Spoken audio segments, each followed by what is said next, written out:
Isso. Espero que esteja captando a voz ali. Vamos na tela desse jeito aqui, porque se expandir, acho que ele abre como uma nova tela. Então, esse seria o tipo de composto heterogêneo. A estrutura ela tem um tipo de atributo, outro tipo de atributo e outro tipo de atributo. Que seria, por exemplo, ali o tipo estudante, né? Que a gente conseguia colocar ali uma informação que é a idade, uma informação que é a matrícula, uma informação que é o coeficiente e uma informação que é o período. Tem 3 informações que são do tipo inteira e uma informação que é do tipo float. Beleza. Então, dentro do mesmo espaço na memória, idade, matrícula, coeficiente e período. Porque antes, como que a gente fazia isso? Antes das estruturas, a gente criava vetores, né? A gente viu soluções até de criar um vetor, tipo assim, um vetor para guardar todas as idades, um outro vetor para guardar todas as matrículas, outro vetor para guardar todos os coeficientes. E a gente, vamos dizer, organizava por índice. A gente sabia que na primeira posição de cada vetor, era como se fosse o aluno 1. Na posição 1 de cada vetor, como se fosse o segundo aluno, e por aí vai. Agora, tendo a estrutura, eu consigo organizar, e como se eu estivesse vetorizando esses objetos. Porque também a struct eu posso criar um vetor de struct. Fizemos isso lá no final do AEDS 1. Então, assim, ali está um exemplo de código, onde a gente foi lá, só para relembrar, né? Inclui a biblioteca stdio.h, stdlib.h, cria lá o esboço da estrutura, né, ou a estrutura de fato, que é o T estudante, que tem as que a gente viu, idade, matrícula, coeficiente e período, 3 inteiros e um float. E no main eu declaro aluno, que é do tipo struct. Mas vocês lembram, eu tenho que carregar aquele struct ali junto, struct T estudante. Para não carregar aquilo ali, alguém lembra o que pode ser feito? Typedef, né? Coloco lá typedef e dou um nome para ele lá no fim das contas, que normalmente vem aqui ao final antes do ponto e vírgula, que aí depois eu posso de fato usar só ele. Só que eu falava com vocês assim, gente, estamos aprendendo, esquece isso aqui. Até porque você vai ver em literatura, não tem aquilo. Então, não é importante ou não é totalmente necessário, não é o grande problema. O problema é saber usar. Aí lá dentro do todo ali, ó, tem um scanf que recebe lá porcentagem D, porcentagem D, porcentagem F, porcentagem D. Porque está em ordem recebendo idade, matrícula, coeficiente, período. A forma de fazer o acesso, não sei se vocês lembram, de pegar cada parte dessa estrutura, é o ponto. Então, como ele deu o nome aqui de aluno, quando eu estou falando da parte de idade, ficou aqui, ó, aluno.idade. O comercial vem antes, que eu estou guardando no endereço daquilo ali. Lembrando dos ponteiros, que vai ser a próxima coisa que a gente vai rever. Tá. Então, é o primeiro acesso. Redefinição de tipos. Eu posso colocar ali, ó, uma coisa, por exemplo, que o quê? Typedef struct, T estudante, estudante. Se eu faço isso, T estudante. Se eu faço aquilo ali, o que vai acontecer? Eu posso, na hora de chamar no main agora, usar só T estudante, não preciso carregar a palavra struct mais. Esse segundo a gente não tinha visto. Typedef float distância. O que isso faz? Tinha distância em algum lugar? Deixa eu ver. Não, aqui vai ter que mostrar como novo aqui essa questão da distância. Mas é porque dá para mudar algumas coisas em tempo corrente. Mas esquece esse aqui, porque não tem o exemplo em seguida, vai ficar confuso aqui dentro do todo. Tá. Então, se a gente fosse fazer um programa que lê 2 pontos do plano cartesiano, calcula a distância entre eles e imprime o resultado na tela. Vamos voltar a programar, vamos abrir o dev e vamos mexer com isso aqui. Tentem fazer, então, uma estrutura que receba 2 pontos. E a gente tinha isso muito lá nos nossos slides, ponto X e ponto Y. E aí você vai receber esses 2, e a ideia é receber na estrutura e imprimir a distância entre os 2 ali, ó. Defina uma estrutura para o ponto, defina um tipo para renomear a estrutura, use uma função para cálculo da distância. Então, é para fazer por meio de função ainda também. Tentem fazer para a gente exercitar. Vamos dar uns 5 minutos aí para vocês reverem isso aí, tentar fazer. E depois a gente vai fazer junto aqui também.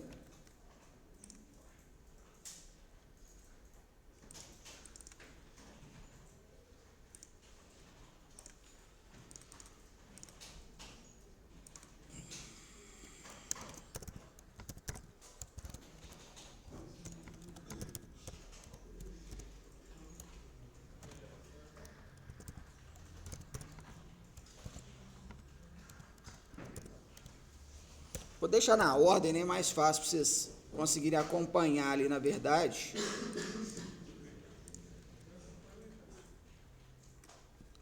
Deixa na ordem do exercício, daqui a pouco a gente faz. Então, assim, tentem fazer, se ajudem. Ah, só vi a mensagem agora, Olivia, mas bom que você achou a gente.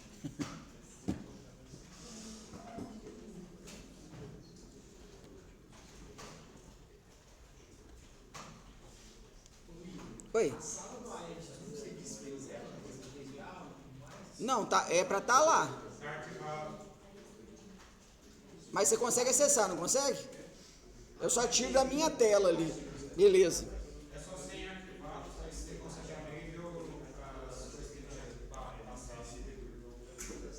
Aí você já vai roubar, já quer pegar o exercício pronto. Não pode. É tentar fazer, é não dar conta mesmo, entendeu? Tipo assim, é a hora que eu perguntei se vocês lembravam, vocês lembravam. Eu acho que fazer, a gente não lembra. Você pode fazer, Douglas. Não, pode beber, senhor. Eu tô brincando, ele tá parado aí. Ele pegou já duas.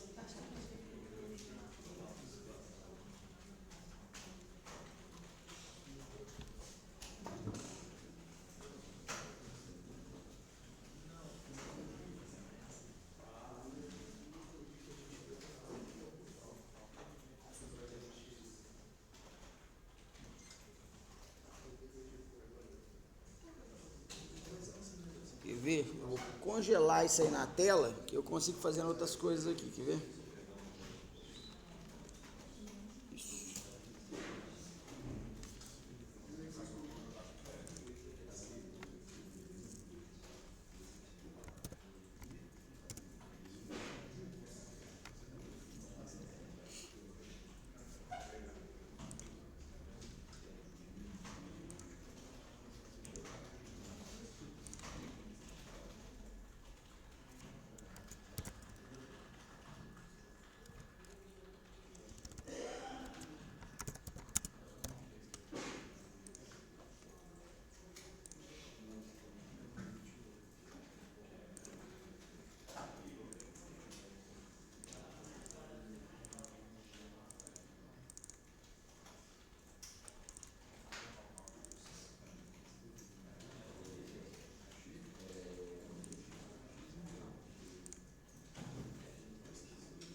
Depois alguém confere no Classroom, por favor, se já subiu os conteúdos aí. Eu mandei um tanto de coisa aí agora. Beleza.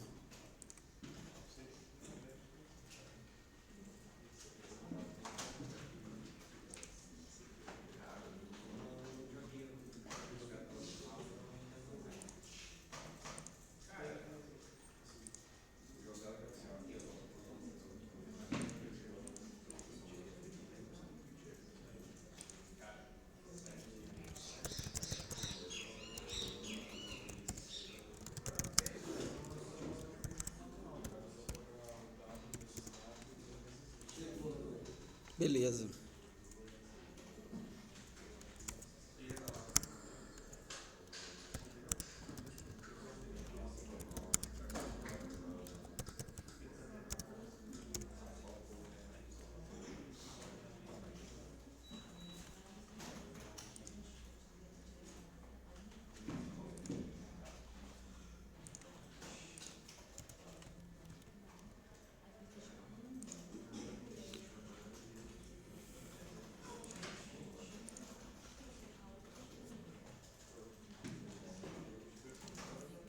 E aí, gente, saiu o código aí? Nesse meio tempo eu mandei, então, para vocês, criei o que é da aula 1. O material dessa vez, ele está dividido sempre em 2 slides por aula. O Osvaldo criou sempre, assim, slide da aula teórica e slide da aula prática. Porque provavelmente, em alguns momentos, eles não conseguiram, igual a gente está agora, nesse laboratório grande. Então, teve que dividir turma, então ia todo mundo para a sala de aula mesmo, fazer as aulas teóricas, depois ia no laboratório fazer a prática. Então aqui a gente vai conseguir fazer tudo de uma vez, até ficar mais rápido. Já mandei logo os 2. E criei uma outra aí, que é revisão de conceitos importantes do Aedes 1. Eu coloquei aí função, struct, alocação de memória, ponteiro e... qual que é a outra? Sei que foram 5. E vetor. E aí todas essas aulas tem vídeo também aqui, então, tipo assim, quem está mais perdido, ou tem mais tempo que visitou o conceito, assiste os vídeos aí também, tá? As 2 lá, mandei tanto no matutino quanto no noturno, que hoje tem o quê? 2 que estão me ajudando aqui do noturno? São os 2 lá de trás, né? Então, os 2 estão matriculados no noturno, né? Ótimo. Agradeço muito. Então, beleza. Depois só me lembra na hora de chamada, mas eu estou lembrando bem de vocês. Então, vamos lá. Vamos criar junto aqui para quem ainda não terminou. Aqui eu fiz aquela estrutura básica do nosso código, né? Importação das bibliotecas e a estrutura do main que a gente vai precisar, porque todo código em C começa lendo a partir do main. Então, a primeira coisa é criar a estrutura. Struct. Vamos dar o nome dela aqui de ponto. Ela automaticamente aqui, quando a gente está usando uma IDE, ela vem, já bota aquele ponto e vírgula ali no final, que é importante a gente ter o ponto e vírgula, e aqui eu vou ter que ter as minhas variáveis, que vai ser x e y. Qual tipo vocês colocaram? Então vamos lá. Inteiro? Por que alguém colocou float? Faz sentido. Então, ponto a gente pode ter ele com vírgula, vamos dizer assim, que a gente lembrar o float é aquele número com vírgula. E como que eu faço para criar um apelido para isso aqui? Que dentro do que estava pedindo, deixa eu ver como que está para o povo lá, beleza. Estava pedindo, defina um tipo para renomear a estrutura. Como que eu faço aquele negócio lá? Pode ser depois aqui, type def, struct, ponto.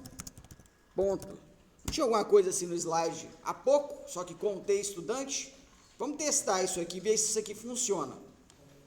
Aqui, então, eu tenho que só alocar ponto P. E aí, só para testar aquilo ali, eu vou colocar assim, ó, ponto P, X recebe 10 e o P.Y recebe 5. E vou dar aqui um printf. Quando ele imprimir para mim aqui, D espaço D,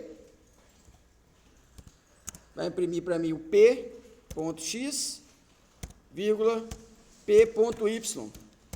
Vai dar certo isso aqui? Ou tem algum problema? Tem que ser porcentagem N. Provavelmente ele rodaria, mas esse que era o ponto que está errado ali, só para a gente estar atento, que se eu pedir e coloquei que o x é float e o y é float, na hora de imprimir aqui não é D que é dia inteiro, é F. Então esse aqui está atento. Mas vamos rodar para ver se é só esses os nossos problemas aqui, ó. 10 e 5. Então, funcionou. Então, isso aqui, de fato, explicou para o código que, aonde eu estava chamando de struct ponto, chamo de ponto. Como assim ainda? Vou comentar essa linha e vou tentar rodar isso aqui. Ele está rodando, mas deve ser memória que já estava lá, porque aí eu tenho que fazer isso aqui, ó. Já é as belezas que acontecem no dev de às vezes bugar. Se eu não tenho aquele type def, eu tenho que colocar aqui struct ponto para funcionar. Quando eu dou a definição aqui, eu posso passar a usar só o nome que eu coloquei aqui na frente, só o ponto. Essa que é a questão. O exercício pedia mais o quê? Ah, calcular a distância, né, por meio de função. Mais ou menos, você usa tipo assim, você pega esse struct, aí você coloca o nome e depois renomeia dentro do meio. Ele funciona, ele não funciona? Sim, se eu mudar ele lá dentro, funciona também. Tipo assim, porque aí você também não precisa ficar dando o mesmo nome. Sim. Como que eu crio uma função que mexe com o struct aqui? O que eu posso fazer aqui? O que é uma função, no fim das contas, para a gente lembrar? É alguma coisa que devolve ou não alguma coisa, tem um nome, e recebe ou não alguma coisa. Igual o main. O main devolve o inteiro, chama main, e aqui no caso não está recebendo nada, está com o argumento vazio. Ou a gente pode escrever aqui para simbolizar isso claramente, o void aqui, que é o vazio. Vamos chamar aqui com, sei lá, aqui eu vou ter que devolver alguma coisa. Vou devolver float aqui, por exemplo. Vou colocar aqui medir distância. E eu recebo aqui ponto P. Como que eu vou medir essa distância aqui? Como que eu calculo a distância entre dois pontos? Raiz de x d menos x ao quadrado, raiz de d menos y ao quadrado. Rapaz, tem uma solução mais simples aqui. Vamos ver qual que é a que vocês falaram? Um menos o outro? O maior menos o menor. Pode ser também? Então vamos fazer por esse. Parece mais simples pra gente. Então como que eu consigo saber quem é maior e quem é menor nessa história aqui? O que eu posso fazer para isso? Você pode criar tipo aquele negócio de ordenação, porque aí você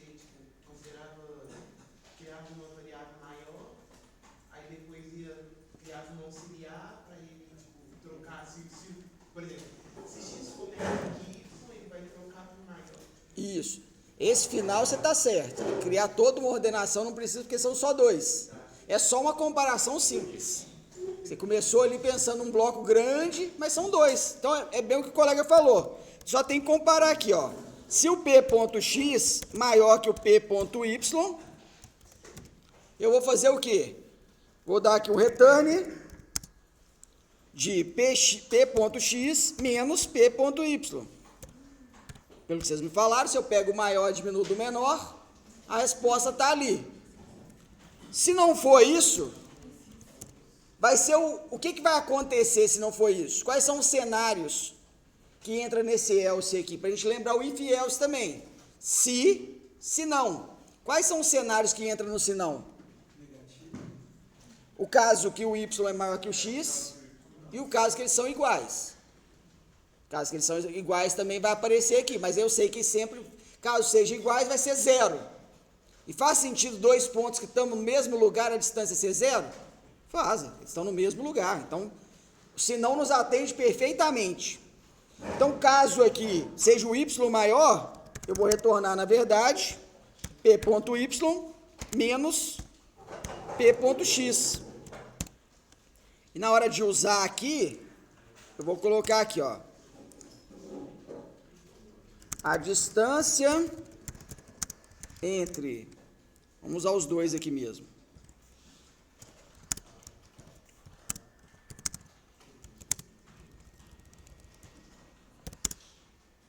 porcentagem F, aqui não é porcentagem F não, aqui já é a função que eu vou usar, a função que eu chamei de medir distância, né? Então, só alterei no texto aqui o quê? Antes eu estava lá imprimindo 2 Fs, agora serão esperados 3 Fs. Eu coloquei para ele, a distância entre esperado um float e esperado um float é de esperado um float. E sempre faço correspondência na ordem sequencial da coisa. O primeiro esperado vai ser respondido pelo ponto x, o segundo pelo ponto y. O terceiro vai ser pela função medir distância. Quem é a função medir distância?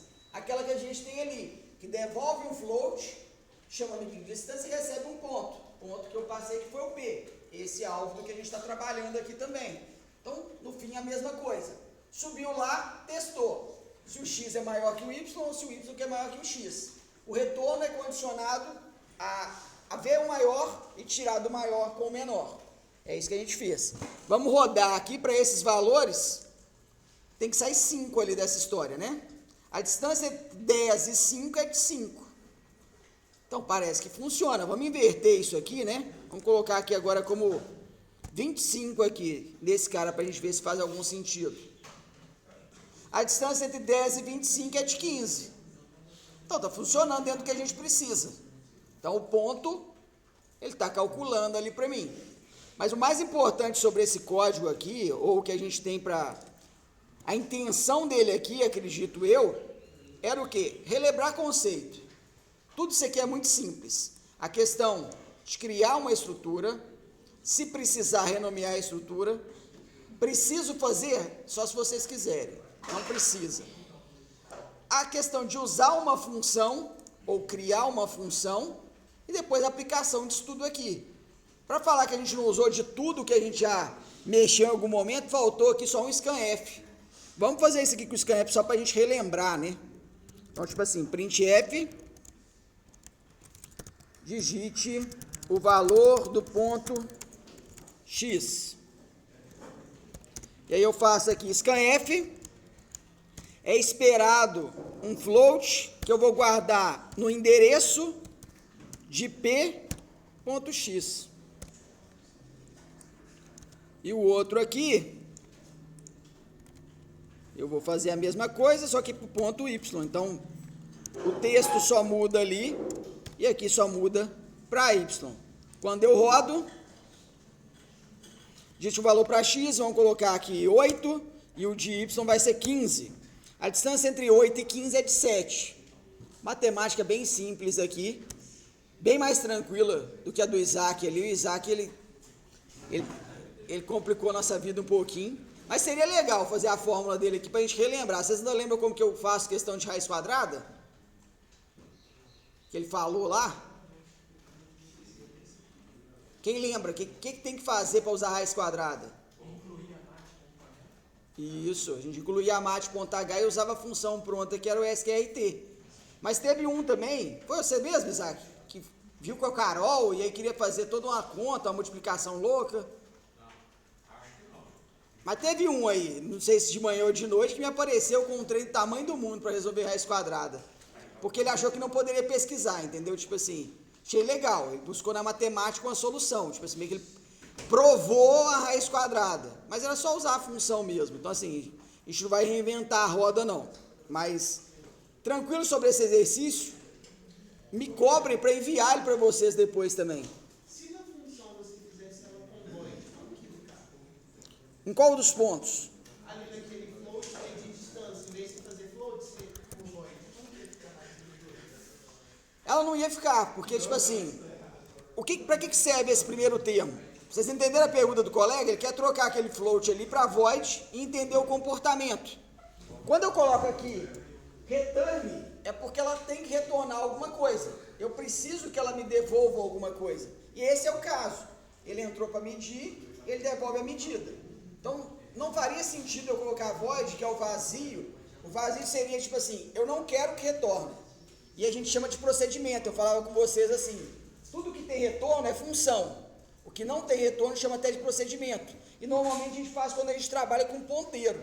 Porque aí, de fato, o que eu mexi ali dentro, altera para fora.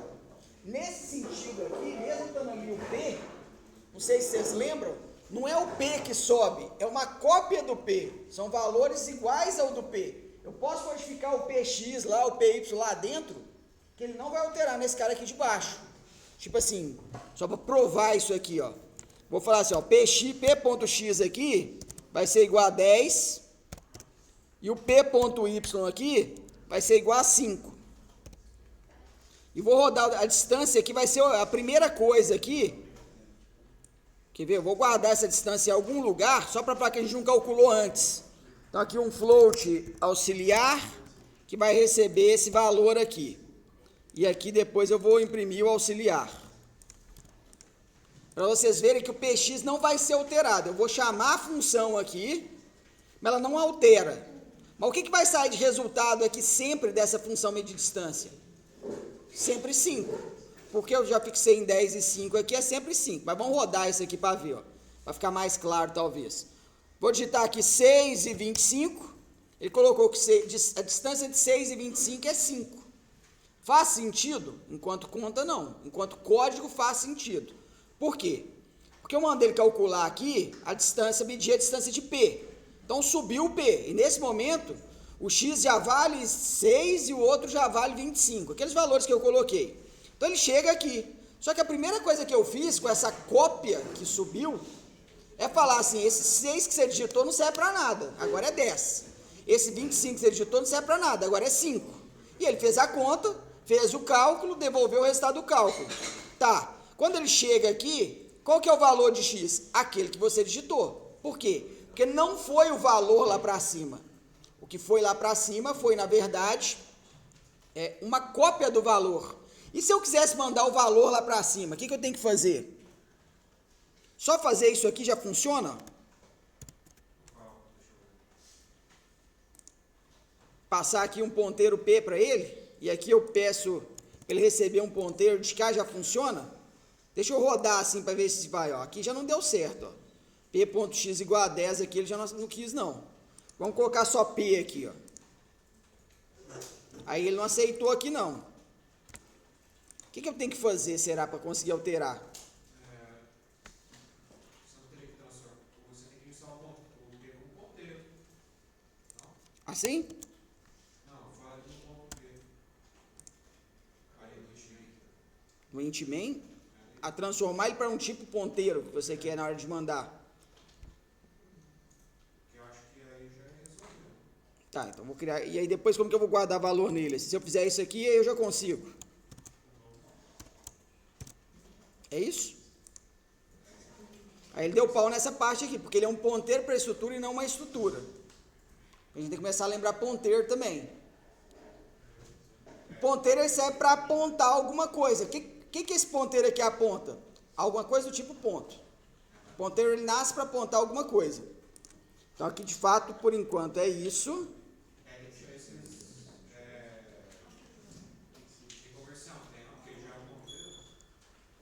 Quando eu passo esse comercial, o que eu estou passando?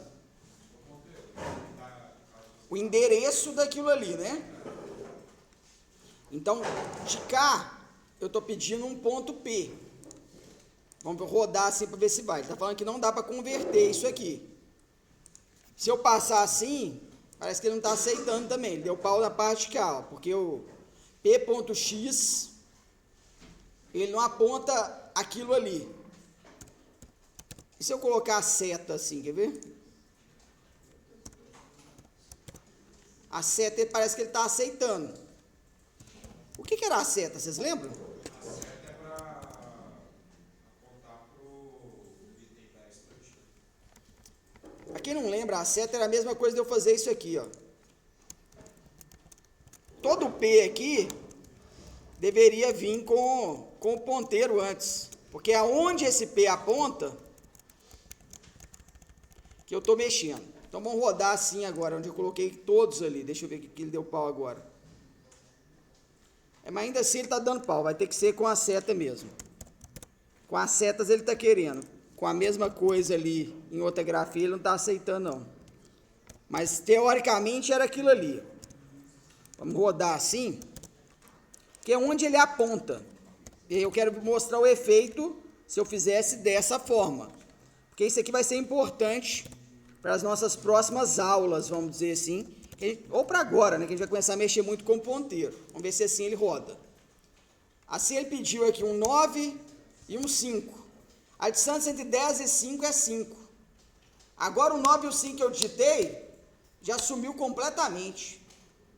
Antes o que que tinha? Antes de eu fazer isso aqui, ó, tipo assim, ó, se eu passar para ele o ponteiro, não funciona mais, porque agora ele está recebendo ponteiro. Então tem que ser endereço.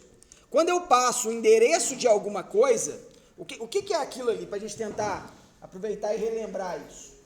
Quer ver? Deixa eu pegar meu pincel aqui. Eu tenho aqui então o ponto P lá, que eu criei lá no meio. Eu tenho o P, que é essa estrutura aqui, é a estrutura P. Não é um ponteiro isso aqui não. Vou até colocar assim a seta para a gente não fazer bagunça. Ela tem uma parte dela aqui que é o X e uma parte dela que é o Y. Eu vou colocar valores que vem do usuário. 9 e 25. A gente fez essa interação aqui, ó. Criamos a caixa, guardamos lá o 9, depois guardamos 25. E eu passei depois para a função ali, ó. AUX vai para medir distância, passando o endereço de P. O endereço é o endereço de memória. O endereço de memória, isso aqui vai ser o 1015.00. O endereço de memória é esse. Beleza. E lá em cima, a função agora, deixa eu subir ela aqui. Ela tá para falar o quê? Você vai receber um ponteiro. Ou, na verdade, você vai receber um endereço de memória. É como se eu tivesse aqui um ponteiro que aponta para cá. É isso que ele está fazendo. Chegou lá em cima, eu fiz o quê? Para onde o P aponta, em X, na parte X dele, coloca 10. Então é como se ele viesse aqui, apagasse esse 9 e colocava 10 aqui nesse lugar. Para onde o P aponta na sua parte Y, coloca 5. Eu escrevi o 5 aqui. E depois ele fez. Aonde o P aponta, se o X for maior de onde o P aponta Y, faz aquela conta que a gente já tinha feito ali. Então, por isso que eu posso rodar isso aqui e no meio digitar todos os valores que eu quiser na minha vida aqui, que da forma que ele está, ele sempre vai dar 10, 5 e resultado como 5. Por quê? Porque eu recebi do usuário, mas depois eu alterei o valor na função. Isso eu vou salvar como exercício 2. Esse aqui é um uso de ponteiro, pode servir para a gente em alguma coisa. Eu vou voltar ele ao original que a gente estava, para explicar sem ponteiro e fazer a comparação, para a gente ter essa noção do todo. Vou salvar isso aqui como exercício 2. Me cobrem de enviar esses exercícios para vocês depois, gente. Eu vou abrir o 1 de novo, né? Para fazer o 1 aqui, a gente vai tirar esses ponteiros todos que a gente acabou usando aqui, ó.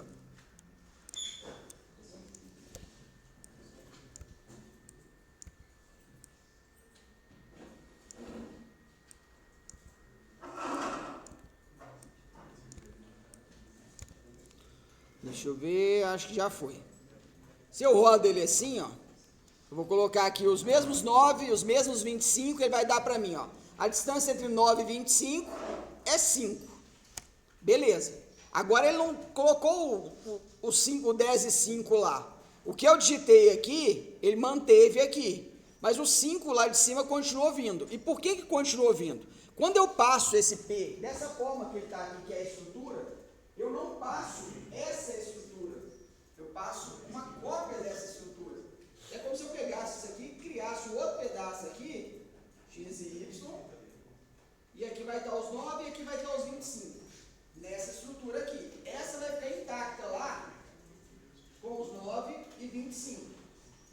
Isso vai estar de cá. Chegou lá em cima, ele vai fazer essa operação do mesmo jeito. Vai trocar aqui na cópia, e vai passar a colocar 10 e 5. E o que ele trabalha, o escopo da função aqui em cima, só trabalha com a cópia. Por isso que ele vai fazer essa medição, vai ver que o 10 é maior que o 5 e vai devolver 10 menos 5. Então o que vai ser de retorno ali, sempre vai ser 5. E aí, no fim das contas, ele vai lá e vai sair como resultado. Mas nem faz sentido. dentro do que se pede no exercício, eu não tenho essa alteração de valores aqui. O valor que chegar lá que o usuário digitar, é o valor que é para ser calculado, mas só para ficar o exemplo ali. Então aqui vai ser 9,25 e vai dar os 16 que tem que dar. Quem está com a dúvida? Ah, não. Só falou alto ali. Então, tipo assim, é isso que era para ser feito. Mas deu para entender a diferença de quando eu uso ponteiro e quando eu não uso ponteiro? Quando eu uso ponteiro, eu de fato, o que eu mexi nele vai alterar o resultado final. Em todo momento, eu estou mexendo no mesmo lugar. Quando eu passo e não tem um ponteiro aqui, não tem aquele endereço indo junto, vai ser o quê? Uma cópia. Então, vai ficar em escopo separado. O cara no main é diferente do cara na função. Posso fazer bagunça que eu quiser com ele na função. Aqui dentro ele é a mesma coisa. Só para a gente saber e controlar isso aí, quando usa um, quando usa outro. Vamos seguir então. Ou alguém tem dúvida antes da gente seguir? Beleza. Então vamos voltar ao slide aqui. Tá. Tipos abstratos de dados. São novos tipos de dados implementados pelo programador, nos quais ele define tantas estruturas de dados quanto as operações a ela aplicáveis. Exemplo, suponha que desejamos definir um tipo abstrato de dados para data. Type-def struct data, inteiro dia, inteiro mês, inteiro ano. T-data, que é aquilo que eu mostrei, falei com vocês. Podemos imaginar várias operações que desejaríamos realizar com instâncias desse tipo de dado. Inicializar a data a partir de valores passados como parâmetros, a partir de valores lidos do teclado, alterar a data a partir de valores passados como parâmetro para o dia seguinte, verificar se uma data está num ano bissexto, indicar a quantidade de dias do mês e por aí vai. Então, tipo assim, a ideia é criar, por padrão, funções atreladas aos tipos. Então tá ali, tdata inicializar valores, tdata lê data, tdata altera data, int bissexto, int dia no mês, tdata dia seguinte. Ou seja, um tipo composto, ou seja, uma estrutura que agrupa várias variáveis correspondentes a dia, mês e ano, uma série de operações predefinidas para tal tipo. Vantagens: mantenibilidade, reusabilidade, abstração, ocultamento, integridade. Vale lembrar que isso aqui é aula, de alguma forma, aula de C. E o C, ele não é orientado a objeto. O que é essa ideia de orientação a objeto? Isso é paradigma de linguagem que a gente fala. Então, assim, o C ele não é orientado a objetos. Então, isso aqui, de certa forma, é a construção que a gente teve para chegar na orientação a objeto. O objeto é algo que junto dele já reúne essas funções. Vamos dizer assim, no C eu tenho que dar esse golpe de tipo, cria a estrutura e crie funções para resolver aquele problema. Quando eu passo para linguagens orientadas a objetos, e passaremos daqui a pouco nessa disciplina, seguiremos para o C++, que é a diferença básica, que o C++ ele é orientado a objeto, a gente passa a trabalhar com classe. E dentro da orientação a objeto que a gente vai estudar, tem algumas dessas coisas que estão com o nome aqui, são a base lá da questão da orientação a objeto. Você já viu falar sobre polimorfismo? Em algum momento na vida vocês já escutaram esse termo? Alguém já ouviu? Mas não é de joguinho, não. Os meninos estavam comentando de Yu-Gi-Oh! Aí mais cedo, eu estava escutando de longe aqui o dragão do olho branco, o dragão não sei qual, Digimon que transformava, Pokémon. Nesses polimorfismo, não. Tem na computação um tal de polimorfismo. O que vocês acham que é polimorfismo? Alguém lembra? O meu chute é que talvez seja uma forma que possa, entre aspas, modificar facilmente. É nesse caminho. Assim, você pegou, você foi um dicionário Aurélio, assim, vamos dizer, tipo, olhou para a palavra, vou pensar aqui, vou assumir várias formas, acho que é algo assim que você quer entender. Mas, tipo assim, não está longe disso, não, mas depois a gente vai ver com calma essas bases dentro da orientação a objeto, como por exemplo, dentro da classe, só a classe altera o valor. E vocês vão começar a ver que tem variáveis que são privadas, variáveis que são públicas, algumas marcações que eu faço de quem comanda o quê. Muito para garantir esse conceito que segue, que é integridade. Porque se eu deixo qualquer um alterar meu dado, igual aquilo que eu fiz, passei um ponteiro e aí o que eu fazia lá em cima bagunçava de baixo. Isso fere a integridade. Eu deixo alguém que eu não controlo mexer no que é meu. Quando eu crio a classe, a base da classe é o quê? Que seja para receber um valor, tem que ser por uma função determinada pela classe. Porque aí ela controla aquela parte de receber o valor. Eu não deixo, tipo assim, o scanf mexe aí direto. Isso só seria possível com coisas públicas, mas vai chegar lá. Problema do uso do tipo abstrato de dados em C. A linguagem C não implementa de fato. O bom é que eu não conheço o slide dele, então é mais ou menos o que eu estou falando aqui, que era um golpe, aquilo ali que ele colocou ali era uma mentira. Não implementa, mas simula. Por quê? Porque ele não é orientado a objeto. O programador usuário do TAD tem acesso a alterar diretamente os valores sem usar as operações predefinidas, que é aquilo que eu falei. Ele não está tudo junto. É dúvida ou só? Só está explicando. Não é dúvida mesmo? Não. Beleza. Então, tipo assim, ele não tem como eu cercar isso igual eu consigo fazer com a classe. Até por isso a gente vai correr para o C++. Na turma de AEDS 3, semestre passado, quando eu falei que ia ser em C++, os meninos assustou tanto. Falei assim, nossa, mas vai ser difícil, tem que aprender tudo de novo, agora que eu achei que eu sabia ser, tipo assim. E uma semana depois, todo mundo aceitou muito bem. Um ou outro que seguiu resistente, mas depois viu que estava dando murro na parede, vamos dizer assim. Porque não tem nada no C++, principalmente dentro de onde a gente vai utilizar, que não seja mais simples do que a gente mexe aqui. Aqui é um printf e o scanf, lá a gente tem o cin, cout.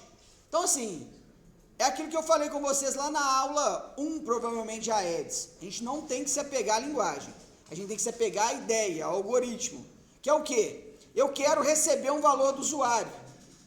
Se eu vou usar o cin, que é como eu recebo valor de usuário, lá no C++, ou o scanf, que é como eu recebo o valor lá no C, são funções, eu só tenho que conhecê-las ou pesquisar sobre elas.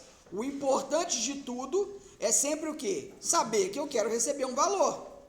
E a analogia que eu devo ter usado com vocês era tipo assim, se eu mandasse vocês escrever um texto em japonês, vocês conseguiam, ou em alemão, ou em qualquer uma língua assim, diferente vocês conseguiam? Provavelmente não.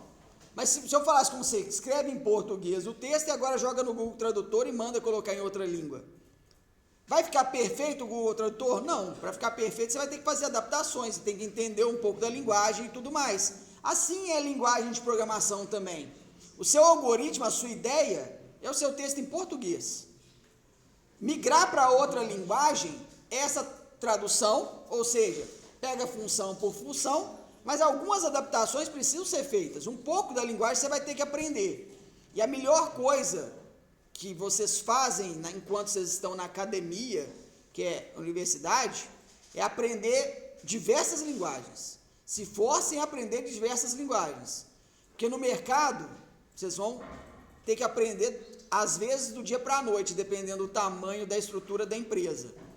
Porque hoje tem empresa que, tipo assim, tem muito treinamento, tem a parte de adaptação, ele vai te pagar um curso para você aprender, mas ainda tem empresa.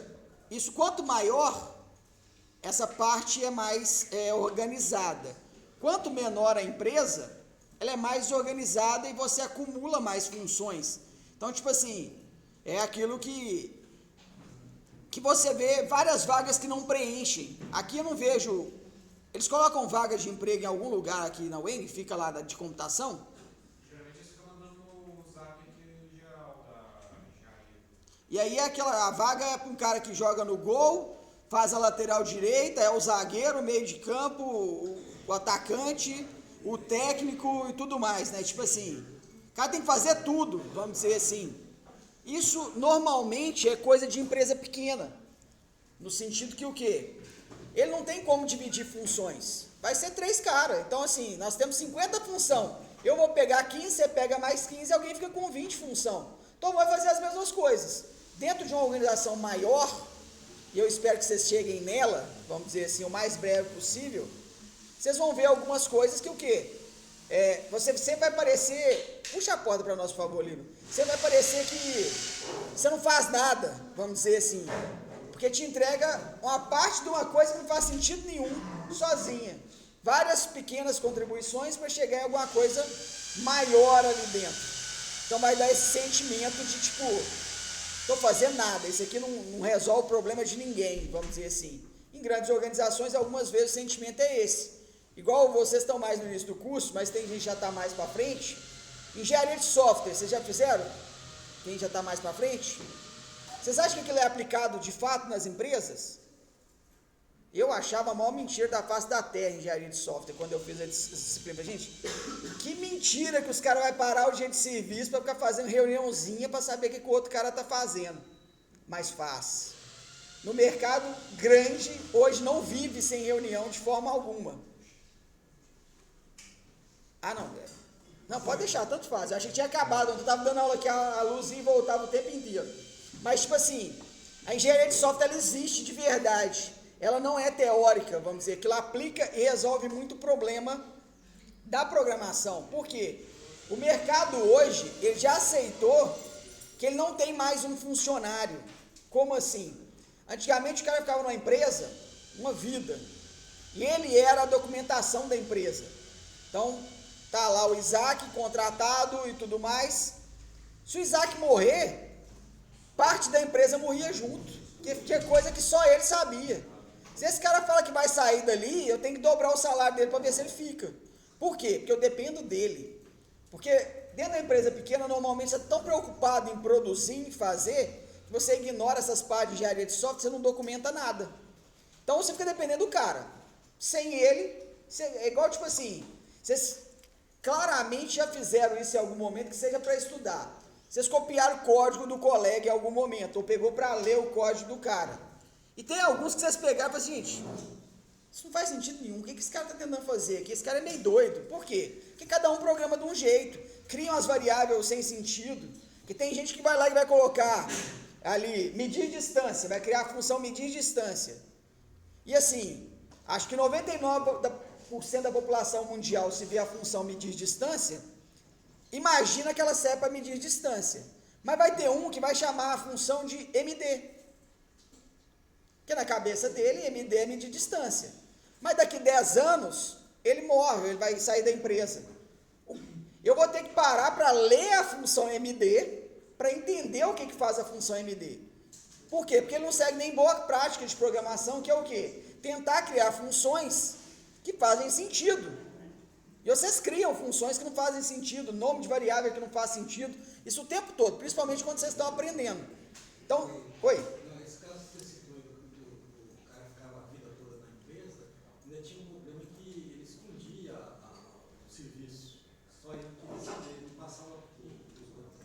Ainda tinha essa parte, perfeito, ainda tinha isso. Não, esse aqui é só ele que faz, só ele que sabe. Então, tinha uma dependência.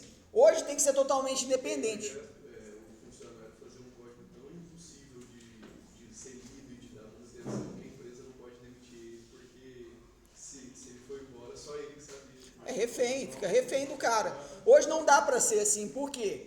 Se você vê, todo lugar tem vaga. Você já tem LinkedIn? Se não tem, cria, vamos dizer assim. Mas se você vê essa turma que já está bem em empresa, esses caras recebem contato quase que semanalmente ali. Pô, você ganha quanto? Você ganha 10? Vem ganhar 12 aqui, vem ganhar 13, vem ganhar 14, vem ganhar 15. E aí, tipo assim, pensa para a empresa que foi lá, custou te achar enquanto profissional, vem outro e dá um dinheiro a mais, te leva embora. Tive ex-alunos que na pandemia, no mesmo ano, trocou de emprego 3, 4 vezes. O cara nem chegava, vamos dizer, não sabia nem o nome das pessoas, já estava em outra empresa de novo. Por quê? Porque era isso, na pandemia todo mundo ficou louco, enquanto produção de coisa, então a turma ganhou dinheiro demais, vamos dizer assim.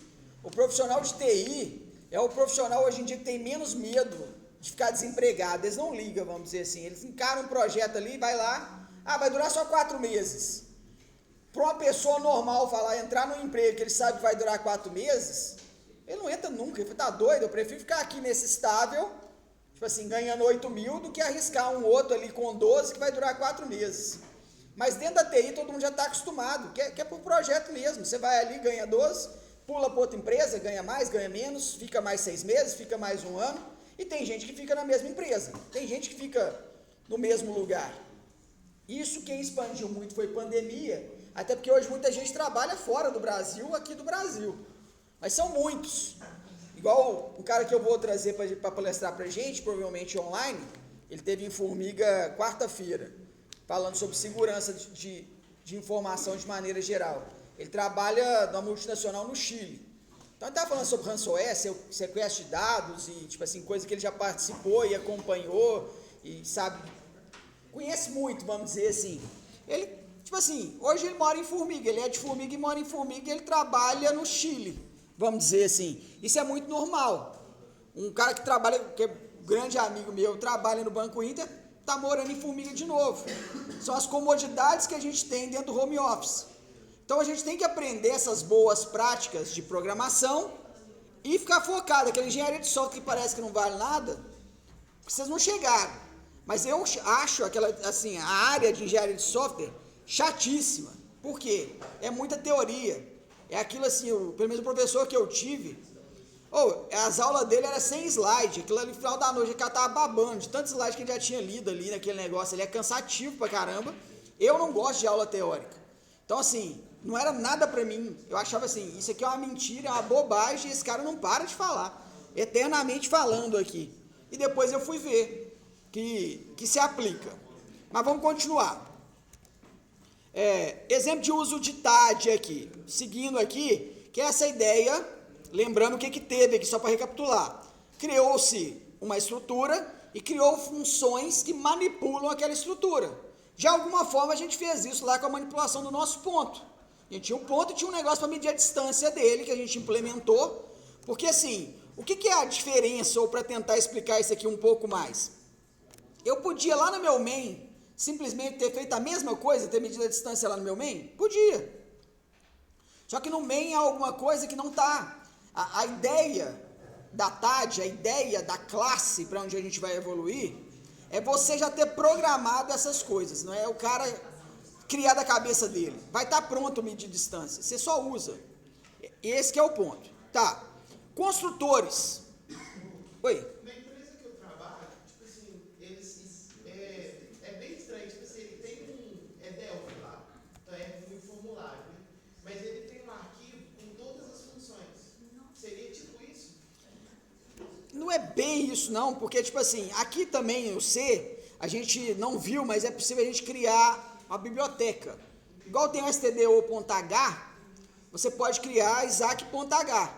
E lá dentro você taca todas as funções, para, tipo assim, você usar quando precisa, para ser coisa, tipo, de reutilização de código que a gente fala, pensando em Delphi, algo nesse sentido. Hoje, em linguagens mais avançadas, a gente tem tecnologias melhores para fazer coisas nesse tipo, mas é para isso.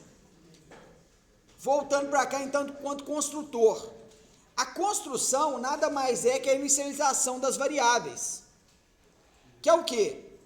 Desde a aula 1, que a gente teve aqui, eu sempre criava uma variável e colocava 0 na frente dela, vocês lembram? Criava o A, 0 na frente. Criava o float, 0 na frente. Para que eu colocava aquele 0 que eu falava com vocês? Para não pegar lixo, para eu garantir a integridade daquele valor. E depois a gente fez testes com lixo aqui, vocês lembram? Em vetor, em algumas coisas, sempre a gente foi fazendo teste com lixo aqui, para ver que eu não estava contando a mentira, que existia esse lixo que pode aparecer lá. A ideia de inicializar, quem faz isso são os construtores, é de fato você garantir como tudo começa. Que aqui no caso a idade vai começar com 0, a matrícula com 0, o coeficiente com 0, o período com 0. Deu 0 para todo mundo. Parece óbvio, mas como pode pegar lixo, isso pode atrapalhar muito. Então é ideal começar com 0. Então esse é o construtor. E eu tenho também produtor, aqui são destrutor, que é aqui que eu queria chegar. Eu tenho também o destrutor. Por quê? Principalmente aí onde a gente vai caminhar, que é a alocação de memória, Você vai pedindo memória, pedindo memória, pedindo memória. E você nunca devolve essa memória, de certa forma. Tanto que se o código ficar mal feito, hoje a gente tem memória em abundância, mas pensando na época que foi feito, você podia estourar a sua memória porque você nunca desalocou ela. Você pediu uma memória e não devolveu aquela memória ali. Então o destrutor é basicamente o quê? Devolver tudo para o lugar. O que eu aloquei, desaloca. Para isso que serve o destrutor aqui. São utilizados para liberar recursos de memória ocupados por uma TAD. Serão vistas adiante neste curso. TAD de domínio, define tipos de dados diretamente relacionados ao domínio do problema, e por aí vai. Aqui tem uma história de TAD aqui, e eu não estou querendo saber dessas TAD aqui não. Tipo assim, vamos avançar para a classe, vamos para onde a gente vai ter assim, um avanço de verdade. Isso aqui é histórico, acredito eu que poucos vão trabalhar com C diretamente, e se forem trabalhar com C, não vou falar que não serve para nada, mas o que a gente sabe é muito pouco. C é uma linguagem de baixo nível, então ela vai sempre estar mais atrelada a trabalhar com hardware, alguma coisa assim. Então quem vai mexer com esse tipo de coisa vai ter que ter um conhecimento profundo de C. A gente tem um conhecimento superficial de C, porque a gente usou o C para aprender conceitos de programação. Que foi aquilo? Manipular arquivo e tudo mais, que é o que eu falei. Tudo aquilo se aplica em outras coisas. Quem já está trabalhando no mercado aí? Você? Programa em que lá? Delphi? Lívia também? O seu é mais na área de banco de dados. Então, o seu é SQL, a sua linguagem lá, provavelmente. Mais alguém? Python. Então, diferente de tudo. Então, ponto e vírgula na sua vida aqui deve ter sido um problema, provavelmente. Lá tem a programação dentro, tipo, você não abre chave, Para quem não conhece Python ele te obriga a indentar o código. Indentar é deixar organizado. Então, por exemplo, Raul seria o inimigo do Python. O Python e você não ia casar junto de jeito nenhum. Raul, ele gosta de programar em texto. Então, ele vai escrever uma coisa na frente da outra, assim. Então, eu tô lascado, porque a professora falou que ainda vai passar no Python. Não, mas você vai chegar, então você vai abrir sua cabeça e vai soltar linhas, vamos dizer assim. Porque ele gosta de escrever tudo na frente, economizar o espaço. O Python ele não tem a chave, é isso que o colega está falando, ele entende por nível e por estrutura. Então, tipo assim, uma tabulação para frente, ele entende que aquilo está tudo junto. Duas tabulações está tudo junto. Então, a tabulação faz diferença. E cada linguagem tem suas coisas específicas. Lá não tem ponto e vírgula. Lá não tem, de certa forma, tipo. Então, assim, na mesma variável você joga um valor inteiro lá dentro, depois você está jogando uma frase lá dentro, por quê? Ela entende, ela dá poder ao programador. Ela entende, tipo assim, esse cara sabe o que ele está fazendo. Mas qual que é o problema disso? Na maioria das vezes a gente não sabe o que está fazendo. Por isso que a gente aprende em C, que é tipada, que é rígida. Que quando você tenta jogar uma string dentro do inteiro, ele vai falar, você está fazendo errado aí, ó, não pode fazer isso não. Ele vai te alertando. O Python ele deixa mais ou menos você fazer tudo, vamos dizer assim. E aí depois você que vai ter que ver onde está seu problema. Que é o quê? O pior tipo de problema é sempre o tipo lógico. Seria do quê? A gente acha bom de encontrar erro, quando você roda aqui o código aqui, dá o F11 aqui, aí ele aparece erro na linha 25, você está fazendo, você esqueceu um ponto e vírgula, ele te conta aqui. Agora o erro difícil de corrigir é aquele que a tela do DOS aparece, a tela preta chega lá, tudo lá, e você vai fazer e a conta não bate de jeito nenhum, mas está tudo certo, já li esse código 500 vezes, porque a culpa é sua, diretamente é sua, de alguma coisa que você pensou que não funciona bem. Esse que você mata ali, fica, às vezes você faz, refaz, apaga o código inteiro, cria de novo e está com o mesmo erro, por quê? Porque é o erro lógico. Erro lógico não tem salvação, vamos dizer assim, ele está na sua cabeça. Vamos para a aula 2 aqui, para a gente dar uma acelerada nesse ponto aqui também. Análise de complexidade, nós já vamos pular isso aqui vai ficar lá no final, que é a parte mais chata da disciplina. Então, assim, não quero saber de complexidade agora, não. Vamos para a busca de arranjo aqui. Vamos começar a trabalhar as filas, pilhas e listas aqui nessa história. Deixa eu ver o que está aparecendo aqui para esse povo tá. Como sabemos, arranjos são maneiras de armazenar muita informação em série. Essa informação em situações práticas é usualmente dividida em registros do C com recurso de struct, para agrupar coisas que fazem sentido junto. precisamos de estratégias para encontrar dados nesses arranjos. Usualmente, cada struct do arranjo tem um campo que chamamos de chave, que seria o que no mundo real? Qual que é a sua chave? O que te identifica enquanto cidadão brasileiro? CPF. Porque tem alguém que tem o mesmo nome que o seu, provavelmente, mas o mesmo CPF não tem. Então, isso é um identificador único, que é os IDs que a gente vê nos lugares ali, essa ideia de ter essa chave. E depois, quando vocês forem começar a trabalhar com um banco de dados, vai ter muito essa palavra-chave, chave primária, chave secundária, vai vir esses caras aí na vida de vocês também aparecendo. Por exemplo, suponha um arranjo de dados do tipo aluno, onde eu tenho um string nome, um double ali, que é a nota da prova 1, um double, que é a nota da prova 2, e um int matrícula. Nessa estrutura, cada aluno terá um nome, uma nota para cada prova e um número de matrícula. Como os números de matrícula não se repetem, eles são bons candidatos a serem um membro-chave dos alunos. É a ideia do CPF. Nome alguém pode ter igual ao seu.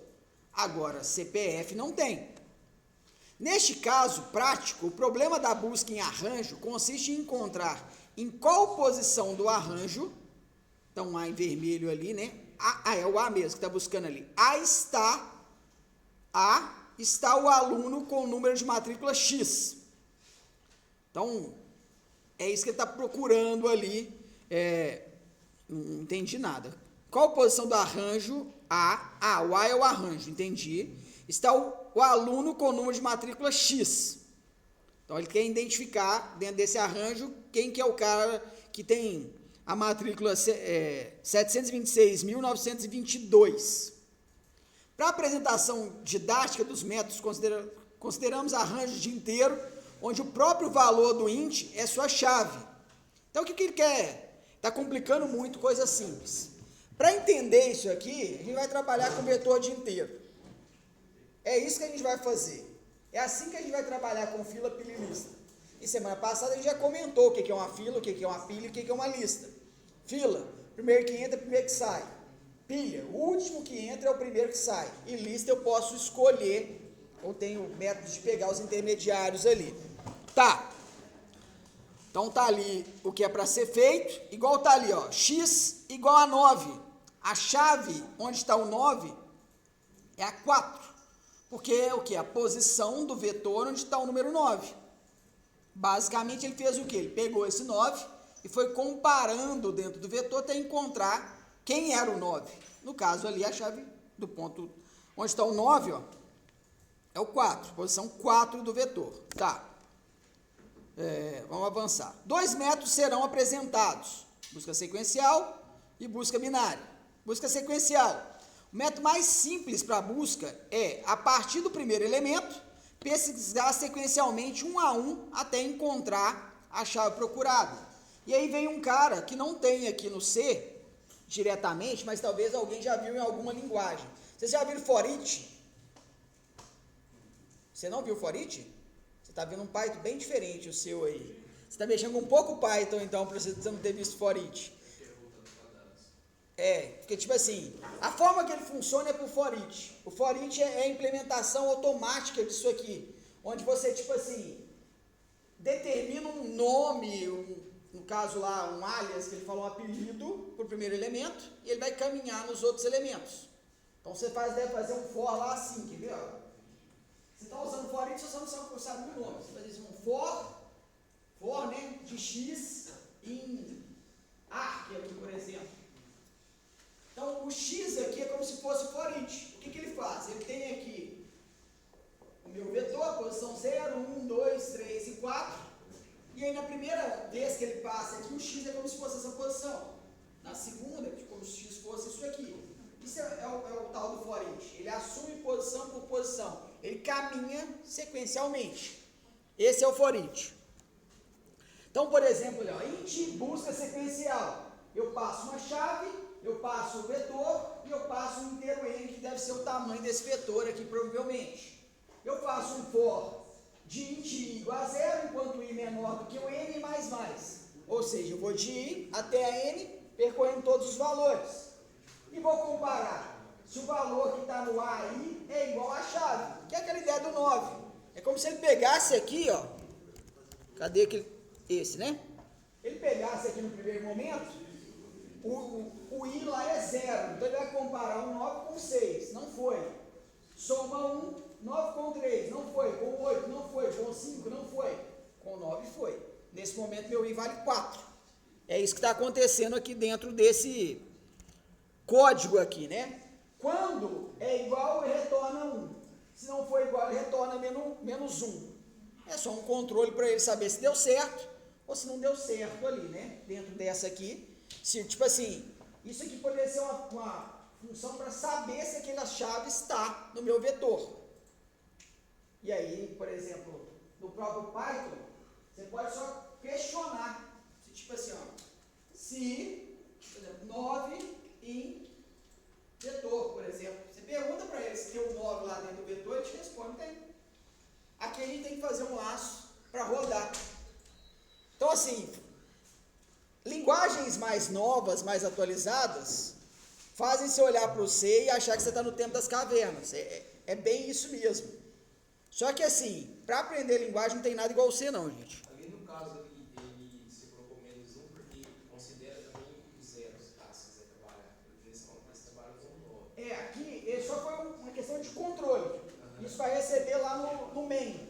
Então, assim, provavelmente estava se busca, ou seja, se der verdade é porque aquele número está lá. Se não, é porque não está lá. Só para controlar mesmo. Aqui poderia ter sido um 0 aqui. Não sei porque que na hora de criar o código ele colocou com menos 1 ali, não. A função procura elemento, chave no arranjo A, que tem tamanho N. Eu voltei 10 slides para uma coisa que tinha no slide da frente, olha lá. Então, tipo assim, é aquilo que eu comentei. Ele faz o caminhamento ali para ver com quem ele bate ali no fim das contas. Tá. Ele retornará um inteiro que dirá em qual posição do arranjo o A está. Que é aquele caso ali, por exemplo, ó. Ele veio ali, o inteiro ali que ele vai retornar é o 4. Por quê? Porque ele vai fazer aquele caminhamento. Ele vai comparar o 9 com o 6, soma. O 9 com o 3, soma. O 9 com o 8, soma. O 9 com o 5, soma. O 9 com o 9, bateu e nesse momento eu estou no quarto elemento. Ou seja, o I está valendo 4. E o retorno agora aqui é de I e não de 1, igual estava antes. Ah, não, já era I desde o início. Eu que estou cego. Era o I desde o início. Era a ideia de devolver a chave desde o início ali. E é isso que isso fez. A estrutura de repetição ocorre de I com I de 0 até N menos 1. Por quê? Por que ele não vai até N?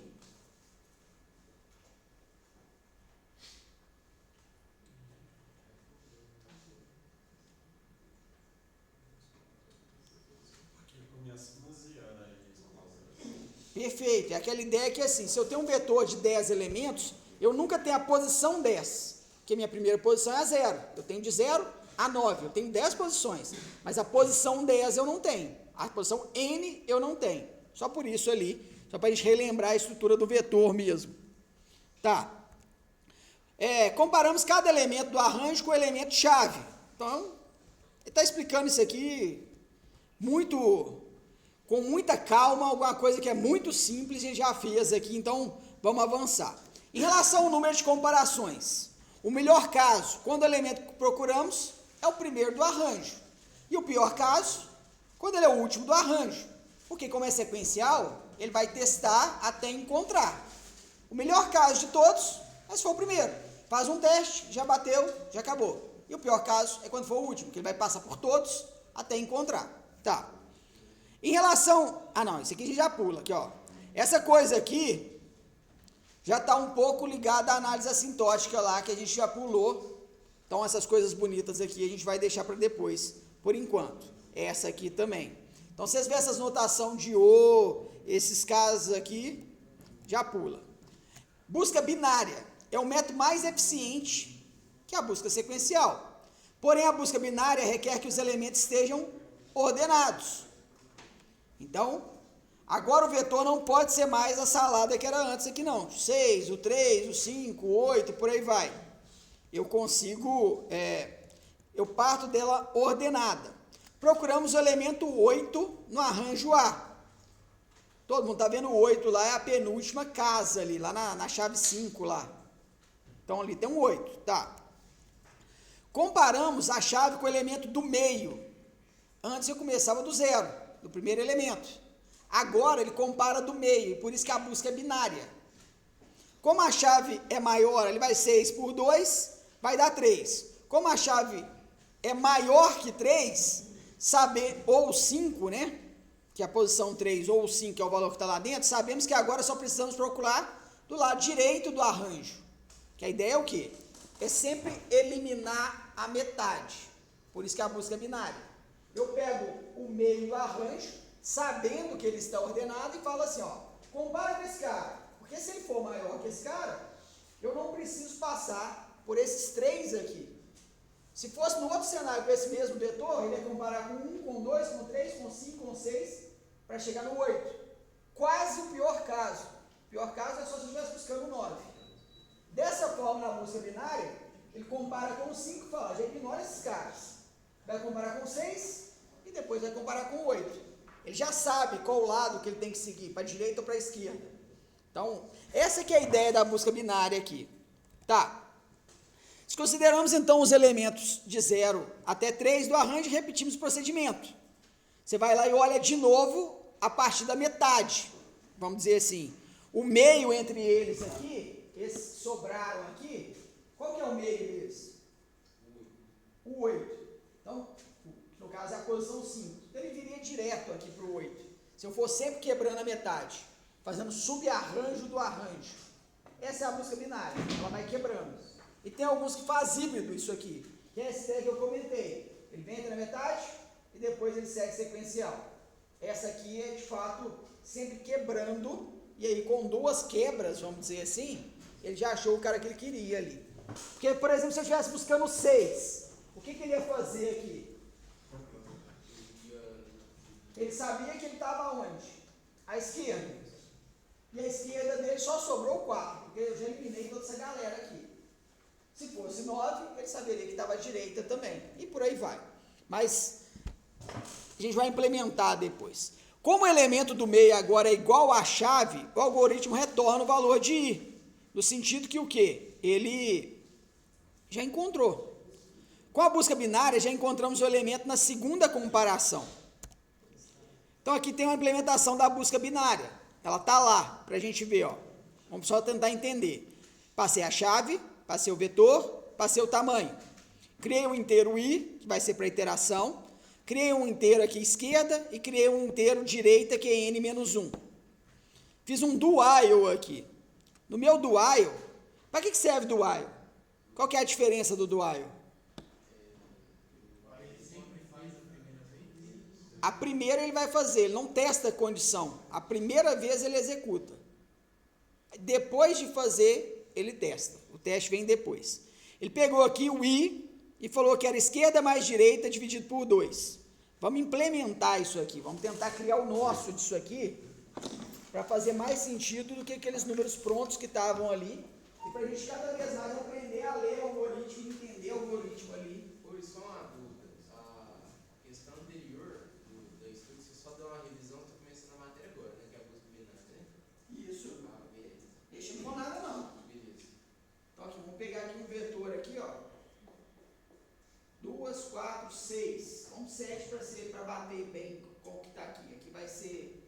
tem que estar ordenado, né?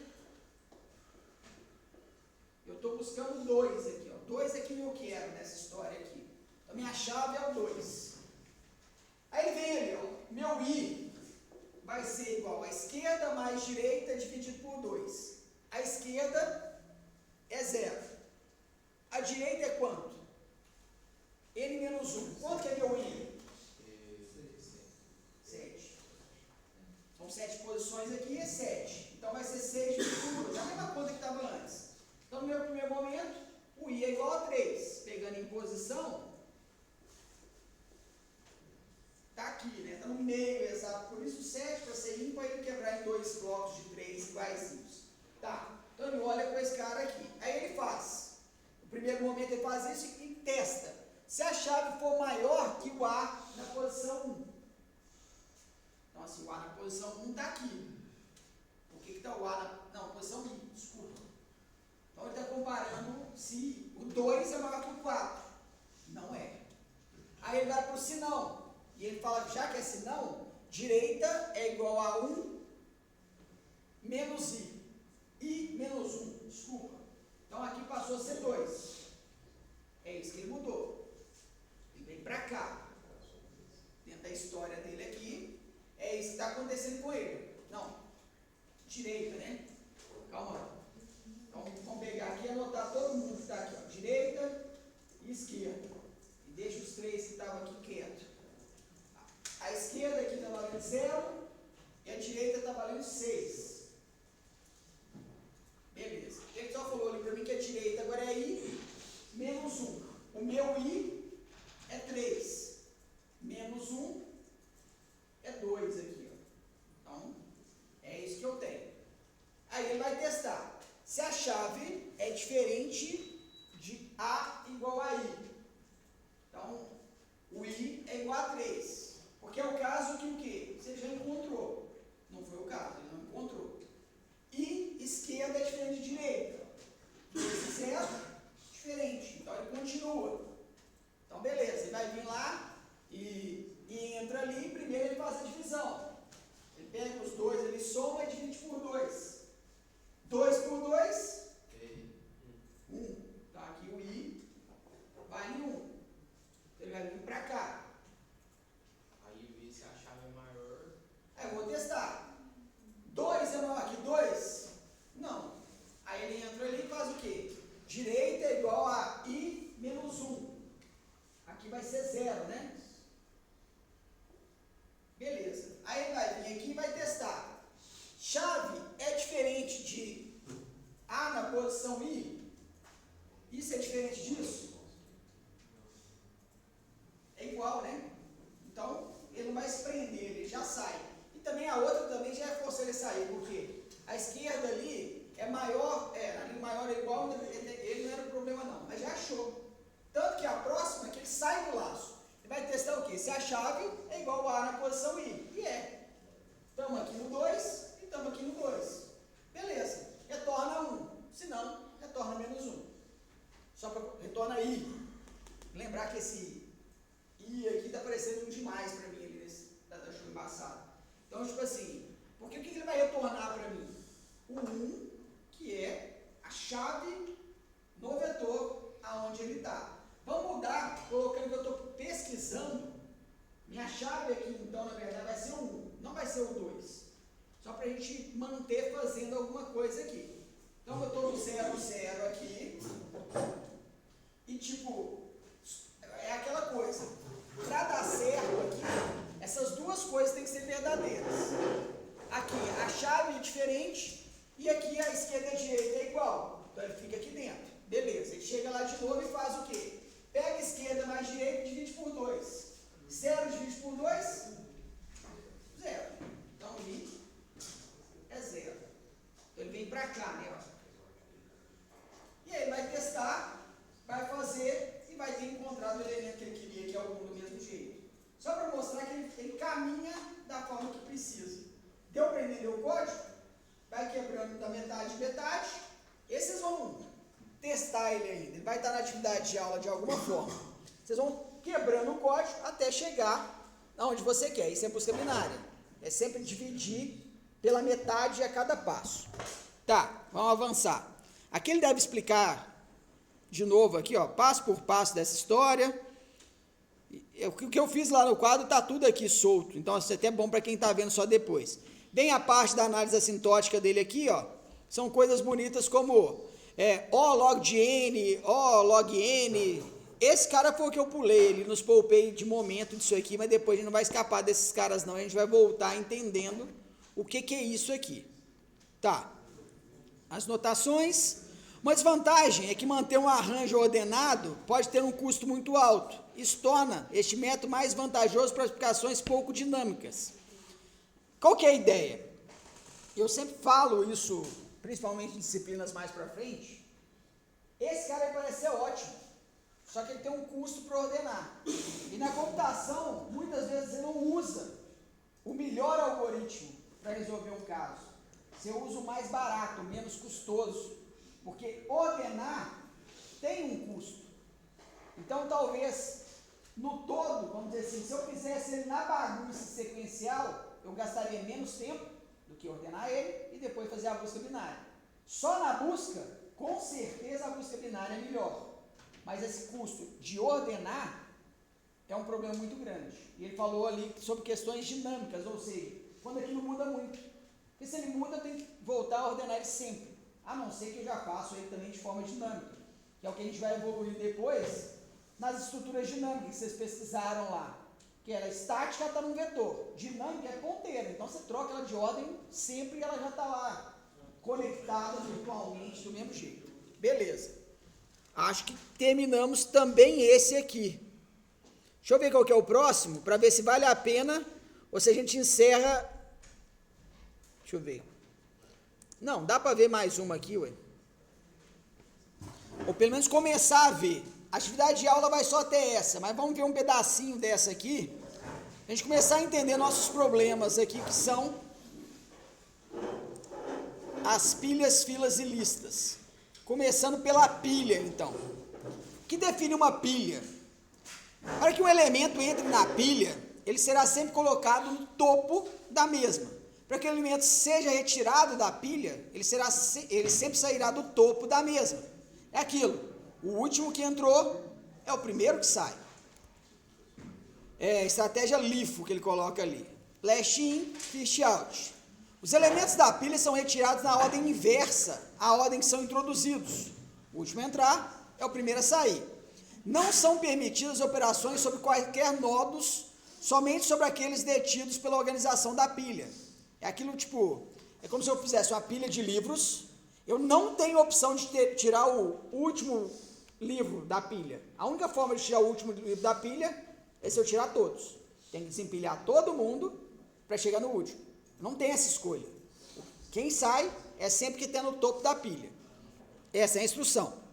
Aplicações. Recurso de voltar entre os endereços mais recentes visitados de um browser. Muita coisa em computação, mas muita mesmo, é empilhada. Questão de compilador, então, ela empilha tudo. Já fez compilador? Não gosta da... Gostou de compilador? Então, assim, isso aqui é legal, perto de outras coisas que ainda tem para ver. Mas tem pilha lá, não tem? Então, é bom. Eu sempre gosto para ninguém deixar eu ficar mentindo sozinho, não. Aplicações. Controle de chamadas de subrotinas, procedimentos e funções. Sempre que um programa encontrar uma chamada ou uma subrotina, ele vai empilhar o contexto atual da aplicação. Valores de variáveis, endereços de retorno, em uma pilha. Na medida que as chamadas vão sendo finalizadas, a pilha vai sendo desfeita. A gente viu um pouco de recursão, mas mais usou do que entendeu ela de fato. Recursão é muito aquilo ali. Ela vai empilhando, depois volta desempilhando as coisas ali. Vai empilhando, depois desempilha o que precisa. Tá, implementação. Uma pilha permite basicamente duas operações. Empilhar e desempilhar. Que é o push pop aqui. Que tem também lá, em estruturas dinâmicas que você consegue criar, como no Python lá, você cria lá só um A, abre colchete, fecha colchete e vai criando eternamente. Só push, pop, fala com ele lá, ele adiciona dinamicamente o resto da sua vida quantos elementos você quiser. O nosso aqui é estático, então você tem que trabalhar com um vetorzinho. Antes de pensar os algoritmos, precisamos pensar em uma estratégia de armazenamento da estrutura, pensar na interface que irá manipular essa estrutura. Organização física. Para representar fisicamente uma pilha, podemos utilizar diferentes estratégias. Contiguidade física, como o uso de vetores, para pilha estática, colocação dinâmica ou encadeamento, com utilização de memória, de ponteiros, que é a pilha dinâmica. Quais que a gente vai trabalhar? As duas. Então, veremos pilha estática, pilha dinâmica. A organização lógica de pilha independe da estratégia de armazenamento. É aquela ideia. Seja dinâmica, seja estática, o último que entrou é o primeiro que vai sair. Isso é pilha. Tá. Funcionamento. Se eu fosse fazer aquilo ali, ó, vamos fazer esse exercício.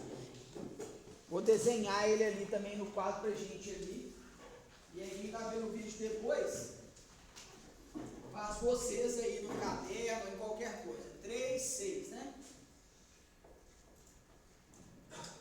Ele pede para enviar 10. Aonde esse 10 vai ser alocado aqui?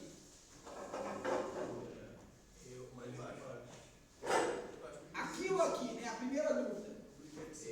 Ele vai ser alocado embaixo. É só pensar no livro. Estou com um tanto de livro para empilhar. Tem como a minha pilha vai vir até aqui. Tem como o meu primeiro livro ficar aqui? Impossível. Ele vai ficar aqui. Então, esse 10 vem para cá. Depois empilha 20, empilha 30, desempilha, bicho. Alguém sai, bicho. Quem sai? O 30 sai. Quem está no topo. Sempre. Lembra do livro. Tá o livro 10, o livro 20 e o livro 30. Tem que tirar o 30. 30 sai fora. Empilha 50, empilha 40, empilha 12, empilha 7, empilha 9. Vai dar certo isso aqui?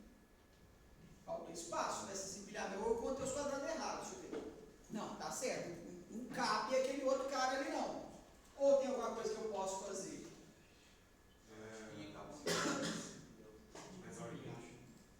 Olha, mas ele está trabalhando se fosse dinâmico, tranquilo. Mas se for estático, se eu só tiver aquela quantidade, Isso tem que tirar alguém. eu tenho que tirar alguém provavelmente, né? Vamos ver como que ele lida com isso aqui, ó. Ele veio aqui, ó, e deu um erro de pilha cheia, porque é o que vai acontecer aqui. Quando eu chegar no 9, já vai estar lotado. Então não tem onde colocar. Ele vai ficar, o desenho que está aqui, ou a estrutura que está desenhada aqui, é o mesmo que a gente fez no quadro. Quando ela está cheia, ela só não recebe mais elementos. Assim, da mesma forma, se eu tentar desempilhar quando ela está vazia, ela vai dar erro falando que não tem elemento para ser desempilhado. Então, acontece os dois cenários. Não posso empilhar com ela cheia e não posso desempilhar com ela vazia. Tá. Definição conceitual da TED pilha. Então, ele está colocando ali, criando uma pilha que tem um topo e tem um inteiro vetor máximo ali. Quais operações podemos fazer com uma pilha? Criar uma pilha, empilhar um elemento, destruir uma pilha, saber se a pilha está vazia, saber se a pilha está cheia. Tá. E aí, ele está criando aqui, então, ó, vamos ver isso aqui, ó. Uma função aqui para criar pilha, uma para liberar a pilha, uma para empilhar, uma para desempilhar, uma para testar se está vazia, uma para testar se está cheia. A TED, de novo, é a classe de mentira. Nós vamos implementar isso dessa forma? Não. Nós vamos fazer com classe. Quando que a gente vai fazer com classe? Semana que vem.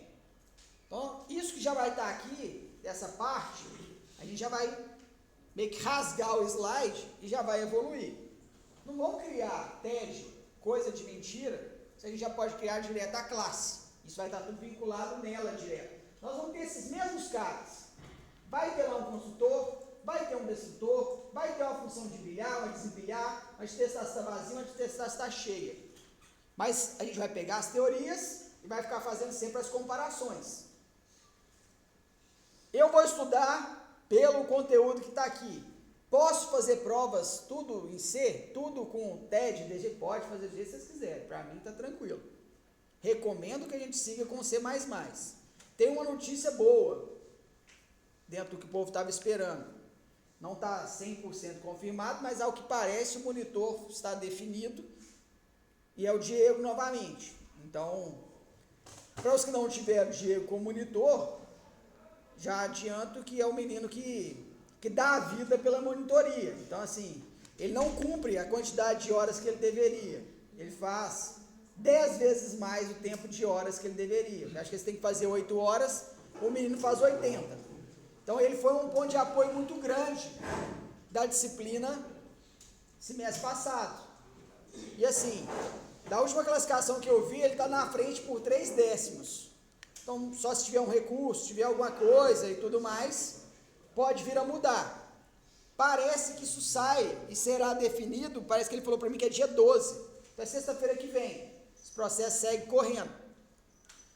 Conhecendo o Diego, e vocês também já o conhecem, se vocês quiserem começar a molar ele desde agora, fique à vontade.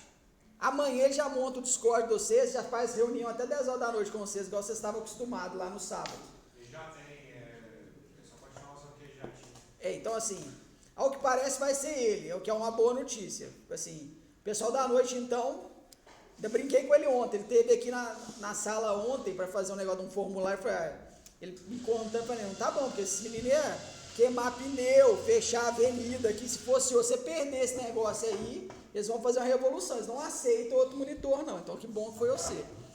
E que ele quis, né? Então assim, a gente já vai fazer em C++. Ele não conhecia C++, ele não fez isso aqui em C++, mas ele aprendeu C++ dentro do que é necessário, lá no AEDS 3.